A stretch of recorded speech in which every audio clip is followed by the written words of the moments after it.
How to change trading password on KuCoin. Hi everyone, welcome back to another video from Trading for Beginners. If you're trying to change your trading password on KuCoin application, first of all, launch open the KuCoin app on your device and log into your account. Once you're inside the home page of KuCoin, go ahead and click on your profile avatar at the top left corner.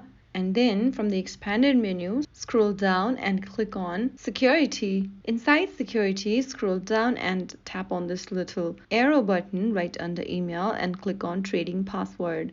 Now the trading password and login password are different things. To change your trading password, tap on the Change Trading Password option and click Confirm. Now enter your current trading password for your account first and click on Confirm. You can also reset your trading password if you don't remember it anymore by clicking on Forgot Password at the bottom. After confirming your password, you will need to type in a new password on the next page. Write down the new trading password you want to change to. Now head over to the next field and write down your new trading password once again. And finally click Submit.